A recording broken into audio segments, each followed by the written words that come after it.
내공이 있는 인생, 이런 제목의 말씀을 드립니다. 그동안 우리가 사도행전을 쭉 읽다가 갑자기 본문을 마태복음으로 이렇게 넘어왔습니다. 이렇게 넘어오게 된 이유는 사실은 얼마 전에 어느 집사님들하고 이렇게 신방을 갔다 오다가 어느 집사님이 저한테 그런 질문을 합니다. 목사님, 요즘 이렇게 더운데 어떻게 잘 지내십니까? 그래서 제가 뭐라고 대답했는가 하면은 이제 내공이 생겨서 더운 것도 잘 참고 추운 것도 잘 참습니다. 얘기를 하면서 내 입으로 내공이라는 말을 이렇게 하면서 야, 그 내공이라는 말이 참 좋구나, 이렇게 생각이 들면서 오늘 마태복음 11장으로 넘어와서 내공이 있는 인생, 이런 제목의 말씀을 드리고자 합니다. 내공이란 말은 사실은 기독교 용어는 아닌 겁니다. 또 그렇다고 해서 무슨 다른 종교, 다른 어떤 사이비 집단에서 쓰는 그런 용어도 아닌 겁니다. 내공이라고 하는 말은 우리가 흔히 무슨 기 치료를 하는 사람들 혹은 단전 호흡을 하는 사람들, 이런 사람들이 늘 쓰는 말 같지만 내공이라는 말은 그 일반 명사입니다. 그 사전을 보면 그 내공에 대해서 이렇게 말씀하고 있습니다. 훈련과 경험을 통해서 안으로 쌓인 실력과 그 기운, 이렇게 단어로서 정리가 되어 있습니다. 그러면서 요즘 우리가 한참 무더운 때를 지나가고 여름에 막바지지만은 이런 더운 것도 추운 것도 또 되는 것도 안 되는 것도, 쉬운 일도 어려운 일도, 복잡한 일도 또 간단한 일도, 모든 것을 다 끌어안고 처리해 나가고 때를 기다리고 모든 것을 수용할 수 있는 그런 인격과 그런 기운, 이것이 내공이다, 이렇게 볼 수가 있는 거죠. 복잡한 세상일수록 또 변화가 빠른 세상일수록 우리는 이런 내공이 필요하겠다, 그런 생각을 하면서 이런 제목의 말씀을 드리고자 합니다. 그러면서 우리는 내공이 필요하다, 그런 말씀을 드리고 있지만은 그러기 전에 우리는 하나님 앞에 한 가지 질문을 던질 수가 있습니다. 무슨 질문인가 하면은, 하나님은 그런 분명코 이 세상을 그렇게 힘들게 복잡하게 그렇게 만들어 놓으셨을까? 지금 우리 지구상의 인구가 70억인데 우리 한반도 남한만 해도 5천만 인구가 살고 있는데 다 힘들게 살라고 말씀하시는 것일까? 이 세상은 그렇게 힘들고 복잡한 세상으로 하나님께서 만들어 놓으셨을까? 라고 하는 질문을 우리 스스로 던지면서, 그러면 성경은 뭐라고 말씀하실까? 하면서 성경 말씀을 보니까 하나님은 세상을 분명코 복잡하게 힘들게 만들어 놓으신 것이 아니다 라고 하는 것을 먼저 우리는 발견을 해볼 수가 있습니다. 그 성경적인 근거는 창세기 1장과 2장을 보면 하나님께서 천지 만물을 창조하시면서 언제나 그 마지막에 보시기에 좋았더라, 그렇게 말씀하셨습니다. 그리고 보시기에 심히 좋았더라, 그렇게 말씀을 해놓으셨습니다. 그러면서 에덴 동산을 이렇게 가만히 보면 아담과 하와가 그렇게 세상 살면서 그들이 옷을 입지 않고 살았지 않습니까? 물론 부끄러움이 없는 세상이니까는 옷을 안 입었지만은 추위도 없고 더위도 없었다, 그 말이에요. 그렇게 추운 날씨도 아니고 그렇게 옷을 입을 만큼 그렇게 추운 날도 아닌 아주 그냥 편안하게 살 수 있는 그런 기후이면서 동시에 특별히 노동을 하거나 특별히 애쓰지 않고도 먹고 살 수 있는 그런 기반이 충분히 있는 그런 세상이었다, 그렇게 보는 거죠. 그저 다니면서 이렇게 야채 뜯어먹고 과일 먹고 곡식 이렇게 뜯어먹고 또 물고기 잡아먹고 지처럼 먹을 게 널려 있으니까 그렇게 잡아먹으면서 그러면서 하나님을 찬양하는, 특별한 근심이 없고 특별한 수고를 하지 않아도 그냥 살 수 있는 그런 넉넉하고 아름다운 그런 장소였다라고 하는 것이죠. 그것을 보면은 하나님은 분명코 세상을 그렇게 힘들게 복잡하게 만들어 놓으신 것이 아니다라고 하는 결론을 우리 먼저 내리면서 우리 설교를 여러분들이 좀 들어보시기 바랍니다. 오늘 설교는 여러분들이 한번 주의 깊게 한번 들어보시기 바랍니다. 그럼 하나님께서 이렇게 먹고 살기 편안하고 넉넉한 세상을 만들어 놓으셨는데 지금 우리가 살아오고 있는 이 현실은 그렇지 않다는 것을 보는 거예요. 더위도 있고 추위도 있고 겨울도 있고 여름도 있고 사건도 많고 복잡하고 먹고 살기 힘들고 그런 세상이 되었다 그 말이에요. 그러면 하나님께서 만들어 놓으신 그런 아름다운 세상과 우리가 살고 있는 이 현실 가운데 엄청난 그런 차이, 엄청난 갭이 존재한다라는 것을 우리는 발견을 해보는 겁니다. 그러면 그렇게 아름다운 세상이 왜 그럼 이렇게 되느냐라고 하는 것도 역시 성경을 찾아보면은 거기에는 3단계에 걸쳐서 하나님의 아름다운 세상이 파괴되어 갔다라는 것을 볼 수가 있어요. 3단계가 있습니다. 그 첫 번째 단계는 아담과 하와의 선악과 사건이죠. 하나님께서 동산에 있는 모든 나무의 열매를 먹어도 좋다 말씀하시고 동산 한복판에 있는 선과 악을 알게 하는 그 열매는 먹지 말라고 말씀하셨는데 그 하나님의 말씀에 불순종해서 선악과를 따먹습니다. 그러면서 인간에게 찾아온 그 진노와 저주가 무엇인가 하면은 땅은 너로 인하여 저주를 받고 그리고 얼굴에 땀이 흘러야 먹고 살 수 있고 그리고 가시와 엉겅퀴가 날 것이며 너는 흙이니 흙으로 돌아가리라 이렇게 말씀하신 거예요. 거기서 중요한 말씀은 뭔가 하면은 땅이 사람으로 말미암아서 저주를 받았다는 거예요. 그러면 땅이 저주를 받은 그 내용이 뭔가 조금 이따 말씀을 드리겠습니다. 일단 하나님께서 만들어 놓으신 그 세상이 1단계, 2단계, 3단계에 걸쳐서 파괴되고 무너져 갔다는 말씀부터 먼저 드리고 있는 겁니다. 두 번째 단계는 언제 무너지는가 하면은 노아의 홍수 사건 때 무너집니다. 하나님의 아들이 사람의 딸들과 결혼하면서 그러면서 이 땅에 죄악이 관영하게 되고 그러면서 네피림이라고 하는 그런 야만 족속들이 그렇게 태어나고 그들의 생각하는 것과 계획하는 것이 항상 악한 것을 하나님께서 보시면서 사람을 만들어 놓으신 것을 하나님은 근심하고 한탄하셨다는 거예요. 그러면서 물로 세상을 심판하십니다. 그러면서 홍수 심판이 끝나고 난 다음에 창세기 8장 마지막 절 보면은 아주 우리가 이런 말씀도 있었구나라고 싶은 만한 그런 말씀이 나오는 겁니다. 여러분들이 그 말씀을 주의 깊게 보셨는지 모르겠는데 무슨 말씀이 나오는가 하면은 그 홍수가 다 끝난 다음에 자 이제부터는 심고 거두는 것 그리고 더위와 추위 여름과 겨울 그 낮과 밤이 쉬지 아니하리라 이런 말씀을 하신 거예요. 그 말씀을 가만히 보면은 노아의 홍수 사건 전에는 여름과 겨울이 따로 없었다 그 말이에요. 그리고 노아 홍수 사건 전에는 추운 것도 더운 것도 없었다 그 말이에요. 제가 아까 좀 전에 말씀드렸잖아요. 추위도 더위도 없이 우리가 연세에 보면은 여러분 4월 중순쯤 날씨 어떻습니까? 4월 중순 날씨 아니면 10월 중순쯤 되는 그런 날씨 뭐 특별히 덥지도 않고 춥지도 않고 그냥 가벼운 남방 같은 거 하나만 입어도 충분히 생활할 수 있는 그런 날씨. 그러면서 낮과 밤도 쉬지 않는다는 거예요. 그럼 낮과 밤이 쉬지 않는다는 말씀이 뭘까라는 것도 조금 이따 말씀을 드리도록 하겠습니다. 어쨌든 1단계는 아담과 하와의 타락으로 인해서 땅의 저주를 받았다. 2단계는 노아의 홍수 사건을 통해서 그때부터 추위와 더위가 찾아오고 여름과 겨울이 시작되었다. 낮과 밤이 교차되었다. 이렇게 어떤 천체와 일기와 대기권에도 어떤 변동과 파괴가 일어나게 되었다라는 것을 보는 겁니다. 세 번째 단계는 어떻게 무너지는가 하면은 그것은 바로 바벨탑 사건입니다. 창세기 11장 보면은 하나님께서 인류를 향해서 뭐라고 말씀하신가 하면은 너희는 생육하고 번성하고 땅을 정복하고 땅을 다스려라. 그렇게 말씀하신 겁니다. 그런데 그렇게 땅에 충만해서 땅을 정복하고 인류가 어디서부터 출발했는지는 알 수 없지만 아시아 대륙도 유럽 대륙도 아프리카 또 아메리카 대륙 호주 대륙 이런데 인류가 퍼져서 그러면서 온 땅을 정복하고 다스리기를 하나님께서 원하셨는데 그 사람들이 흩어지기를 면하자 그러면서 탑을 쌓고 우리의 꼭대기를 하늘에 닿게 하자 이렇게 얘기를 하는 겁니다. 흩어짐을 면하자 그 말은 하나님은 그렇게 말씀하셨지만은 온 땅에다 흩어지라고 하나님께서 말씀하셨지만 우리 흩어지기 싫다 이거예요. 우리끼리 모여서 살겠다 이겁니다. 그러면서 우리의 꼭대기를 하늘에 닿게 하자.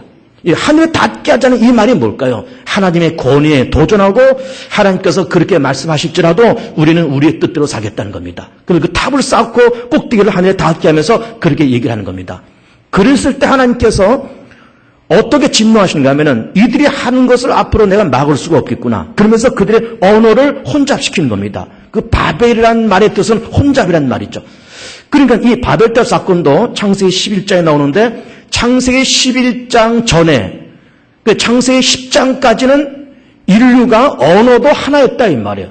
물론 그 언어가 한국어였는지 영어였는지는 모르겠지만 어쨌든 동일한 언어를 쓰고 있다가 바벨탑 사건을 통해서 언어가 수백 가지로 그렇게 갈려진 겁니다. 그러면 언어가 갈려지면 어떤 현상이 벌어지느냐? 이제는 소통이 되질 않지 않습니까? 소통이 되질 않으니까는 오해가 생기고 갈등이 생기고 또 언어가 달라지니까는 무엇이 생기는가 하면은 편이 생깁니다. 한국말을 하는 사람의 편, 일본말을 하는 사람 편. 그런 편이 생긴 거예요. 편이 생겼다.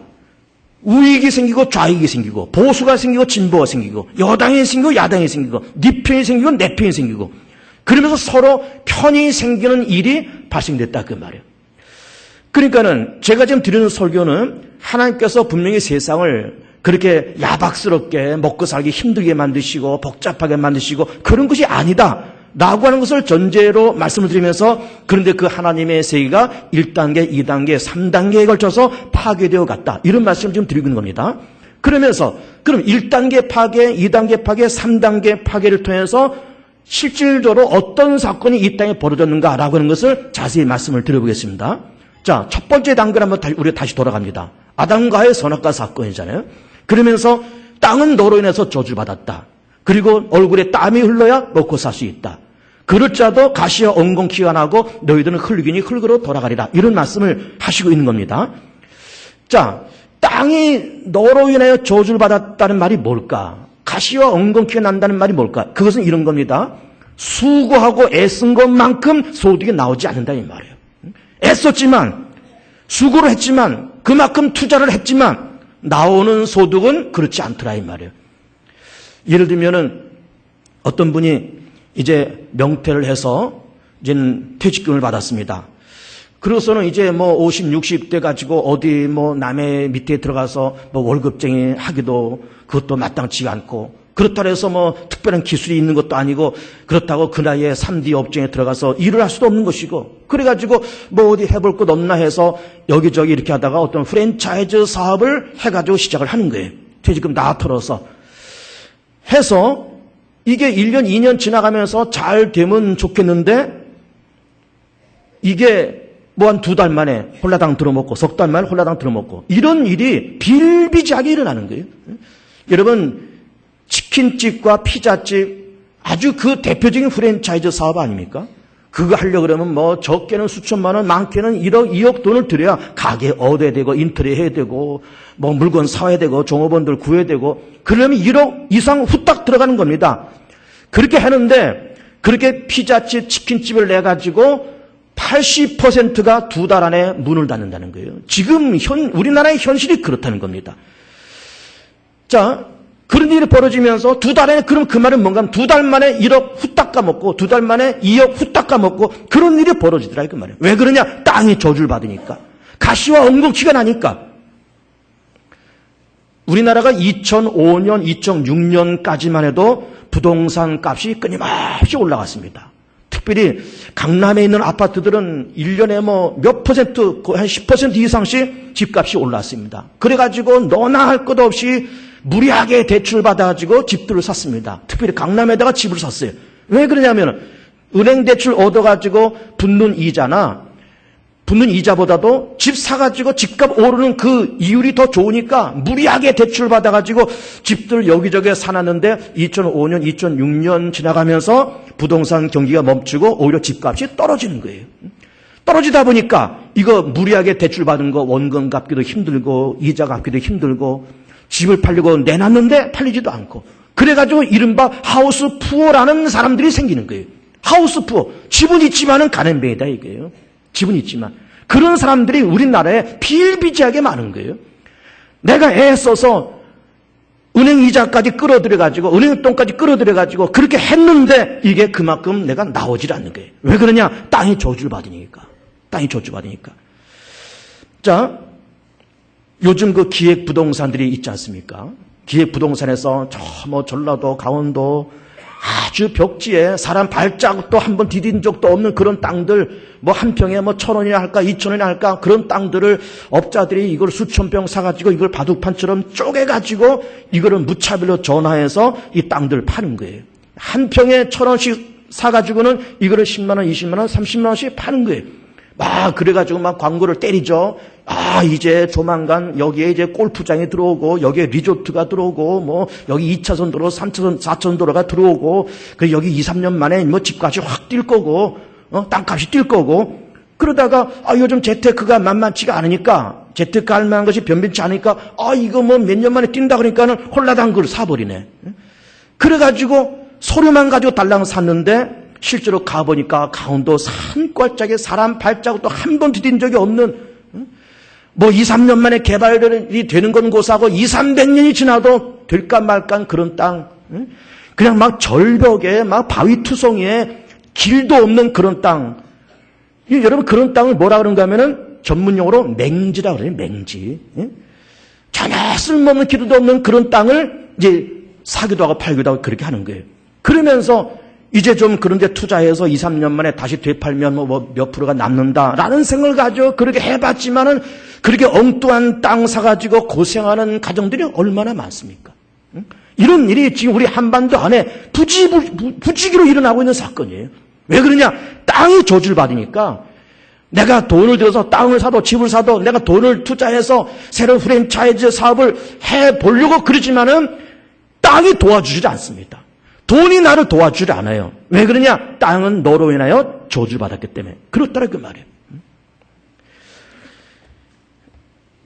농사를 애쓰게 쳐도 새들이 와서 다 따먹고 벌레들이 와서 다 따먹고 뭐 사과농사, 포도농사, 무슨 농사 다 지면은 이제 딸만 하면 뭐 태풍 올라오고 뭐 쓰나미 올라오고 그래가지고 다 떨어져서 낙과가 돼가지고 이거 제값도 못 팔고 팔고 이런 일들이 얼마나 많으냐 이 말이에요. 내가 땀 흘려서 일하고 내가 투자해서 이것을 시작했으면은 이것이 1년 지나고 2년 지나서 뭐 투자한 건 몇 퍼센트 남고 뭐 이래야 재미가 있는 것인데 땅이 저주를 받으니까는 우리가 원하는 만큼 투자한 것만큼 소출을 주질 않습니다. 주질 않아요. 이것이 바로 1단계 무너진 세상의 현실인 거예요. 땅은 너로 인하여 저주를 받고 그러면서 뭐라고 연이어서 말씀하신가 하면은 가시와 엉겅퀴가 난다는 거예요. 여러분 가시와 엉겅퀴가 뭐예요? 가시와 엉겅퀴는 찌르는 것이잖아요. 찌르고 핥히고 뜯어내는 겁니다. 이런 것이 땅에서 난다 그 말이에요. 여러분 대표적인 건 무엇인지 압니까? 자식놈들이에요. 자식놈들. 이놈들이 한 20살 이상 크고 이렇게 되다 보면은 이제 머리 좀 크고 그러면 이제 머리 컸다고 자기도 이제 뭐 성이다 그러면서 얘는 말 안 듣고요. 소리 뻑뻑 지르고 부모한테 대들고 그래서는 소리 뻑 지르면서 뛰쳐나가고 애들이 그러는 거예요. 여러분 아이들이 대학 졸업하고 장가갈 때까지 쏟아붓는 돈이 2억 5천만 원입니다. 평균 2억 5천만 원. 그럼 2억 5천만 원씩 들여서 그거를 그렇게 20살 이상 될 때까지 25살 먹을 때까지 그렇게 길렀는데 머리 컸다고 부모한테 대들고요. 소리 뻑뻑 지르고 문 쾅 닫고 나가서 며칠 안 들어오고 애들 그렇습니다. 이런 것이 다 가시와 엉겅퀴예요. 가시와 엉겅퀴입니다. 그런 것뿐만 아니라 정말 믿었던 사람한테 발등을 지키고 믿었던 사람한테 배신을 당하고 믿었던 사람한테 뒤통수를 얻어맞고 이런 일이 우리가 살아가는 이 세상 속에서 얼마나 많은지 하는 말이에요. 그 가시와 엉겅퀴가 부지기수로 많은 거예요. 그런 가시와 엉겅퀴가. 두 번째 단계 노아의 홍수 사건 아닙니까? 그러면서 창세기 8장 마지막 절을 보면은 더위와 추위 여름과 겨울과 그리고 낮과 밤이 쉬지 아니하리라 이렇게 말씀했습니다. 그러면 조금 전에 말씀드린 것처럼 노아의 홍수 사건 전에는 여름도 없었고 겨울도 없었다 그 말이에요. 추운 것도 없었고 더운 것도 없었다 그 말이에요. 여러분 이거는요 성경에서 그렇게 말씀하시니까는 그렇다라고 우리가 느껴지지만은 상식적으로 생각해도 이게 이해가 되는 문제예요. 하나님께서 이 세상을 아름답게 만드셨는데 여름에 뭐 30몇 도 돼가지고 숨도 못 쉬게 헐떡거리게 만들고 겨울에는 영하 20도 돼가지고 막 수도가 아닌 동파돼가지고 먹을 것 없어가지고 그냥 막 동상 걸리고 김장떡 얼어서 터져서 먹지 못하고 하나님께서 그렇게 기후를 만드셨을까요? 선하신 하나님이 자비하신 하나님이 이 세상을 그렇게 무자비하게 그렇게 만드셨겠냐 그 말이에요. 근데 그렇게 만드신 것이 아니에요. 아까도 말씀드린 것처럼 아담과 하와가 옷을 벗고 살았지 않습니까? 부끄러움이 없는 세상이니까 죄를 짓지 않아서 부끄러움을 모르고 부끄러움을 타지 않는 그런 영적인 성품을 갖고 있었으니까 그렇기도 하지만은 춥지도 않고 덥지도 않았기 때문에 입지를 않았다 그 말이에요. 뭐 추워야 입지 더워야 뭐 걸치지. 그런데 입지 않고 그냥 살아가는 거예요. 그만큼 아주 온화한 기후를 만들어 놓으신 거예요. 온화한 기후를. 그런데 노아 홍수 사건 때부터 추위와 더위, 여름과 겨울이 오고 그리고 낮과 밤이 쉬지 않았다는 거예요. 그럼 낮과 밤이 쉬지 않았다는 말은 뭘까? 물론 노아 홍수 사건 전에도 낮과 밤이 있었을 겁니다. 해가 뜨거워지니까, 지구가 공전자전하니까 낮과 밤이 있었겠지만, 여러분 밤이라는 시간은 어떻습니까? 밤이라는 시간은요, 공포스러운 시간입니다. 두려운 시간이에요. 예를 들어서 여러분들이 아주 한적한 시골 동네 어떤 야산을 가로등 하나도 없는 그런 데에 여러분 혼자 밤길을, 그것도 산길을 혼자 갈 수 있겠습니까? 웬만한 남자도 혼자 밤길을 걷기 어렵습니다. 그런데 왜 그럴까? 밤이라고 하는 시간이 두렵고 공포스러운 시간이에요. 지금은. 그런데 노아의 홍수 사건 전에는 비록 밤이 있었지만은 그렇게 두렵고 공포스러운 밤이 아니었다 이 말이에요. 아무리 밤이라도 그냥 여자가 혼자 밤길 걸어 다녀도 누가 해치는 사람이 없고, 아무런 두려움도 없고, 짐승들이 와서 해코지하고 그런 것이 없는, 비록 밤이었지만 안전하고 비록 밤이었지만 공포스러운 시간이 아니었다 이 말이에요. 그런데 노아의 홍수 사건 이후로 밤이 오면서 공포스러운 밤이 됐다 그 말이에요. 지금도 공포스러운 밤이죠. 밤길, 으슥한 골목길 혼자 걸을 수 있겠습니까? 밤에? 낮에도 걷기가 힘듭니다. 너무 험악한 세상이니까. 그러니 공포스러운 낮과 밤이 쉬지 않으면서 그렇게 찾아왔다 그 말이에요. 이런 것이. 그뿐이겠습니까? 그런 낮과 밤, 여름과 겨울이 왔다 오는 것은 어떤 대기권의 이상, 천체 이상, 기상 변화, 대기의 변화가 찾아왔다 그 말이에요. 그러면 대기 변화가 찾아오니까 아주 견디기 힘든 더위도 찾아오고 견디기 힘든 추위도 찾아왔을 뿐만 아니라 기상 이변도 생기는 거예요. 막 쓰나미도 찾아오고 태풍도 오고 홍수도 오고 가뭄도 오고. 여러분, 창세기 노아의 홍수 사건 전에 무슨 태풍과 홍수가 있었다는 말씀이 있습니까? 무슨 쓰나미가 찾았다는 말씀이 있습니까? 없는 거예요. 그런데 대기의 변화와 천체의 변동이 생기면서 쓰나미가 오고 태풍과 홍수와 가뭄이 오고 그러면서 지진이 발생되고 그런 대기의 변화가 노아의 홍수 사건 이후로 인류 세계에 찾아오게 됐다 이 말이에요. 찾아오게 되었다. 세 번째 단계는 뭘까? 말씀드린 것처럼 그래서 바벨탑 사건이라고 했습니다.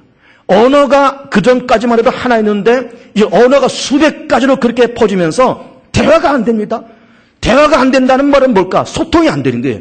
대화와 소통이 안 되니까는 내 뜻이 저 사람에게 전달되지 않고 저 사람의 뜻이 나한테 전달이 안 되는 거예요. 그러면서 전달이 안 되니까는 무엇이 생기는가 하면은 오해가 생기는 겁니다. 소통이 안 되면 오해가 생기고 마주 앉아서 대화를 하지 않으면 오해가 생기는 거예요. 그러면서 소통이 안 되고 오해가 생기고 동시에 뭐가 생기는가 하면은 편이 생기는 거예요. 네 편, 내 편. 그전까지는 네 편, 내 편이 없었습니다. 다 한 민족. 우린 다 한 가족, 한 울타리. 우린 다 한 식구. 그랬을 것 아닙니까? 그런데 언어가 달라지면서 한국말 하는 사람 편, 일본말 하는 사람 편. 편이 생기는 겁니다. 그러면서 민족이 생겼어요. 그러면서 민족과 민족 간에 난리가 생기면서 갈등이 생기고 전쟁까지 일어나게 됐습니다. 여러분, 바벨탑 사건이 창세기 11장에 나타나는데 창세기 11장까지 전쟁이 있었단 말이 있습니까? 없어요. 전쟁 없었습니다. 그런데 바벨탑 사건 이후로 언어가 혼잡되면서 편이 생기면서 네 편, 내 편 생기면서 갈등과 오해가 생기면서 전쟁이 일어나는 거예요. 전쟁이. 그러면서 편이 갈라지고 네 편, 내 편, 야당, 여당, 보수, 진보, 좌익, 우익 이런 편이 갈라지는 사건이 바벨탑 사건을 통해서 이 땅에 찾아왔다 이 말이에요. 그러니까 제가 지금 여러분에게 드리는 설교의 내용은 우리는 이 험악한 세상에서 내공을 가져야 된다. 그러면 하나님은 이 세상에서 그렇게 복잡하고 힘들게 세상을 만드셨을까? 라는 질문을 던지면서 성경을 보니까 그렇지 않다는 것을 우리가 전제 조건을 하고 보시기에 좋았다. 그 전제 조건을 하면서 그런데 그 보시기 좋은 세상이 3단계를 걸쳐서 이게 망가지고 타락되었다. 이런 말씀을 드리고 있는 겁니다. 그러면서 죄악이 관영하고 복잡하고 이렇게 된 세상에 대해서 성경은 뭐라고 이 세상에 대해서 얘기를 하는가 하면은 신명기 1장 35절, 마태복음 12장 45절, 갈라디아서 1장 4절을 보면은 공이 뭐라고 얘기하고 있는가 하면은 이 세상은 악한 세대라고 얘기하고 있는 겁니다. 이 악한 세대. 마태복음 17장 17절에서는 이 패역한 세대. 마가복음 8장 38절에서는 음란하고 죄 많은 세대. 마가복음 9장 19절에서는 믿음이 없는 세대. 빌립보서 2장 15절에서는 어그러지고 거스르는 세대. 이렇게 이해하고 있습니다. 그러니까는 어디 한 군데에서 이 세상을 칭찬하고 이 세상은 아름답다, 이 세상은 살기 좋다라고 말하고 있지 않는 거예요. 왜 그러냐? 1단계, 2단계, 3단계에 걸쳐서 하나님께서 만드신 좋은 세상이 파괴되고 타락되기 때문에 그렇더라 그 말이에요. 그런데 그렇게 된 모든 책임이 하나님이 그렇게 하신 것이 아니다 이 말이에요. 하나님은 분명히 아름답게 만드셨는데 1단계, 2단계, 3단계 이 세 단계를 가만히 놓고 보면 거의 공통점이 뭔가 하면 인간의 미련함, 인간의 불순종, 인간의 불신, 인간의 거역함, 그리고 거기다가 플러스해서 사단의 역사. 인간의 어리석음과 불신 더해서 사단의 역사가 역사되면서 이 세상은 1단계, 2단계, 3단계에 걸쳐서 무너지고 타락된 세상이 되고 말았다 그 말이에요. 그러면 그렇게 타락된 세상 속에서 우리가 어떤 내용의 내공을 가지면서 살아가야 될 거냐 이 말이에요. 어떤 내공을 가지고. 첫 번째는 우선은 있는 그대로를 우선 인정을 해야 됩니다. 우선 있는 그대로 인정을 하는 거예요. 더우면 더운 거 여름이니까 더운 거야. 겨울에 견디기 힘든 추위가 오면 겨울이니까 추운 거야. 장마가 오래 장마철이니까 오는 거야. 이것이 남들에게만이 아니라 내 자신에게 우리 각자에게 어떤 일이 찾아왔을 때 우리는 물론 그런 일들이 없으면 좋습니다. 없으면 좋고 기왕이면은 좀 병에도 걸리지 않고 사고에도 걸리지 않고 사건도 안 생기고 좀 편안하게 하는 것마다 척척 잘 되고 무사태평하게 좀 잘 되고 순조롭게 잘 되고 그러면 좋겠는데 그렇지 않게 예수를 믿는 우리들조차도 덜커덕 원치 않는 어떤 사건과 사고가 생기고 견디기 어려운 문제들이 생기더라 그 말이야. 그렇게 생길 때 우리는 일단은 있는 그대로 인정을 하자 이거예요. 있는 그대로. 그래 더울 때가 됐으니까 더운 거고 추울 때가 됐으니까 그냥 추운 거고 한 번은 거쳐가야 될 과정이니까 그냥 거쳐가는 거고 그러면서 있는 그대로를 일단은 인정을 해보는 거예요. 인정을 해보는 겁니다. 조금 전에 애들 얘기도 했지만은 그 자식놈들 소리 뻑뻑 지르고 그렇게 뛰쳐나갈 때 참 속상하죠. 저걸 기르려고 내가 2억 3억을 투자했는데 요즘 빠른 애들은요 중학생 때부터 벌써 소리 지르면서 뛰쳐나갑니다. 중학생 때부터. 그런 일을 안 만나면 좋겠지만은 그런 일을 만나면서 야 너도 역시 지금 질풍노도의 시기를 걷고 있구나. 너도 살아있다라고 지금 꿈지럭거리는 거로구나. 그러면서 속썩이는 자식이 되었던 어떤 환경이 되었던 있는 그대로를 일단은 인정을 하고 두 번째는 그것을 포용하고 그것을 품을 수 있는 넓은 그릇과 인내심이 필요한 거예요. 넓은 그릇이 필요한 겁니다. 잠언 3장 6절에서 너는 범사의 여호와를 인정하라. 있는 그대로 인정하고 그리고 고린도후서 6장 13절에 있는 말씀처럼 너희도 마음을 넓히라고 하는 그 말씀처럼 마음을 넓히고 있는 그대로 수용하고 포용하는 거예요. 속썩여도 일단은 내 자식이고 말을 잘 들어도 내 자식이고 말 잘 듣는 교인도 내 교인이고 말 안 듣는 교인도 내 교인이고 힘든 일도 이거 내가 감당할 일이고 쉬운 것도 내가 감당할 일이고 이러나 저러나 다 내 새끼고 내 자식이고 내 가족이고 우리 식구고 우리 교인이고 내 이웃이고 그러면서 모든 것을 품을 수 있는 넉넉한 마음이 필요하고 모든 것을 인정하면서 자기의 사명을 향해서 가는 거예요. 자기의 사명을 향해서. 여러분 예수님의 삶을 보세요. 하나님의 아들 아닙니까? 연약한 인간이면서 동시에 하나님 아닙니까? 그러면서 하나님의 아들 아닙니까? 천지를 창조한 분 아닙니까? 모든 것이 그로 말미암아 지은 바 되었다고 말씀했지 않았습니까? 태초에 말씀이 계시더라 했던 그 말씀이 예수님 아니십니까? 근데 그 예수님 하나님의 아들이 이 땅에 오셔서 태어나는 것부터가 초라하게 태어나는 거예요. 베들레헴 외양간에서 초라하게 태어나는 거예요. 애굽으로 도망가고 다시 오고 이게 무슨 난리입니까? 하나님의 아들이 도망 다니고 다시 오고 매 맞고 굶주리고 쫓겨다니시고 12제자까지 하나는 또 배신하고 팔아먹고 로마 군인들은 채찍을 때리고 지휘상과 장로들은 배신하고 빌라도한테 넘기고 빌라도는 사형재판 내리고 로마 백성들은 로마 군인들은 채찍질하고 두 손 두 발에 못 박고 가시면류관 씌우고 강도 하나는 한편 강도는 당신이 그리스도고 당신이 하나님의 아들이면 당신도 구원하고 우리도 구원하시오 그 소리를 뻣뻣 지르고 죽으실 때까지 태어나면서부터 눈 감으실 때까지 단 하루도 단 1분 1초도 편안할 시간이 없었어요. 편안할 시간이. 정말로 여우도 그리고 공중의 새도 깃들 곳이 있지만 인자는 머리 둘 곳이 없다는 그 말씀처럼 33년 동안에 머리 둘 곳이 없이 단 1분 1초도 편안하게 다리를 뻗고 주무실 만한 시간과 여건이 없었다 그 말이에요. 속썩이는 제자들, 자기를 당신을 죽이려고 쫓아다니는 로마군인들, 제사장들, 그야말로 사망의 음침한 골짜기를 걸어가시지만은 언제 한번 그들과 맞서서 대적하지 않는 겁니다. 대적하지 않아요. 가룟유다 붙들어 놓고 앉혀놓고 너 왜 날 팔아먹냐? 네가 왜 나를 배신하냐? 그런 것도 묻지도 않으신 겁니다. 그냥 네 할 일 해 그냥. 네 할 일 해. 그냥 네 마음대로 해 그럼. 네 할 일 해. 그러면서 당신의 길을 걸어가는 거예요. 사도 바울은 어떨까요? 역시 고린도후서 말씀 보면 사도 바울이 얼마나 고생의 길을 걸어갔는지를 얘기하고 있습니다.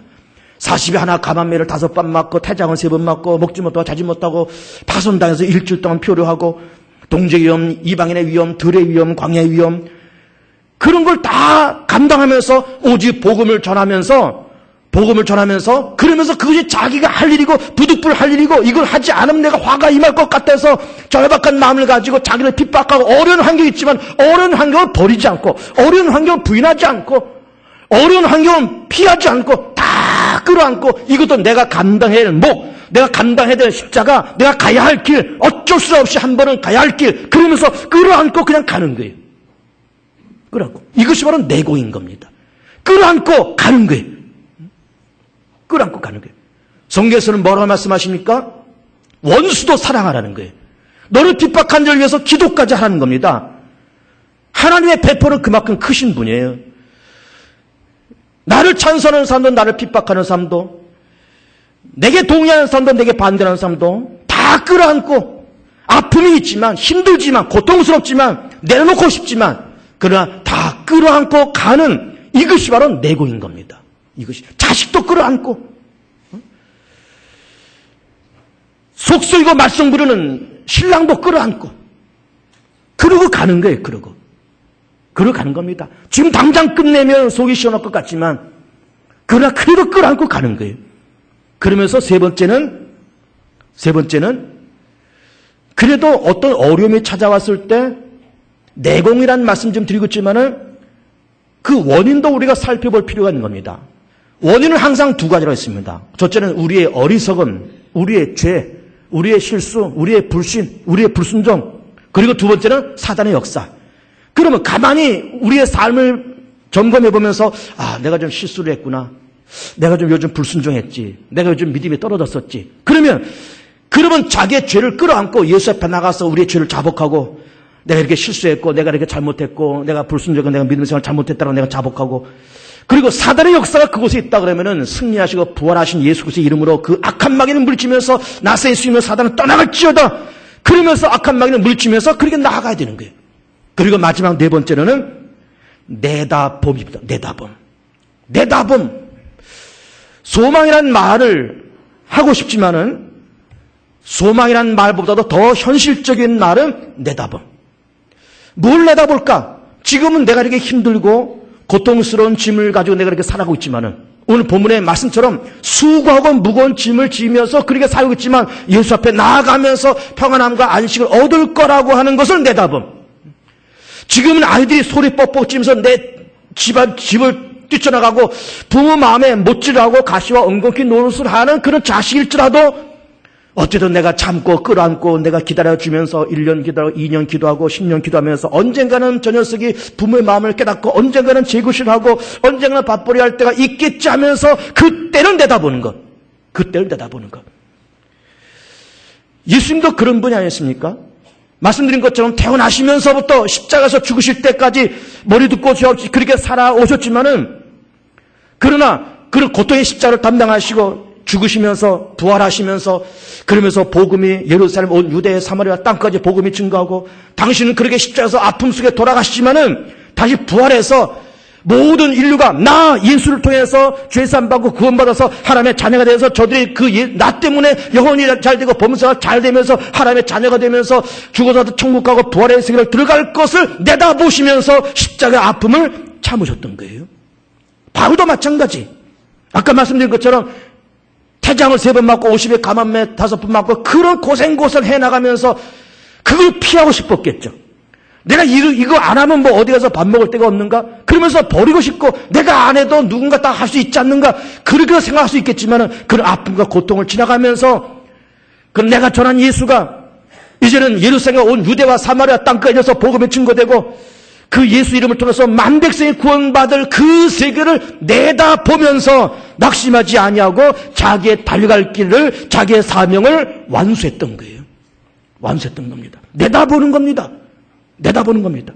내일을 내다보고 내년을 내다보고 좋은 날 주실 것을 내다보고 합력하여 선을 주실 것을 내다보고 고통 속에 영광의 날이 있을 것을 내다보고 하나님의 축복의 세계가 있을 것을 내다보고 복락의 강수를 먹고 마실 것을 내다볼 수 있는 그런 비전이 우리 가운데 있으면서 내운한 말씀을 드리고 있지만은 그 믿음, 그 영역, 그 생각, 그런 비전, 그런 의지를 가지고 무사히 잘 여름 넘기시고 건강하시고 축복받고 행복하게 잘 사는 여러분들 되시기를 축복합니다.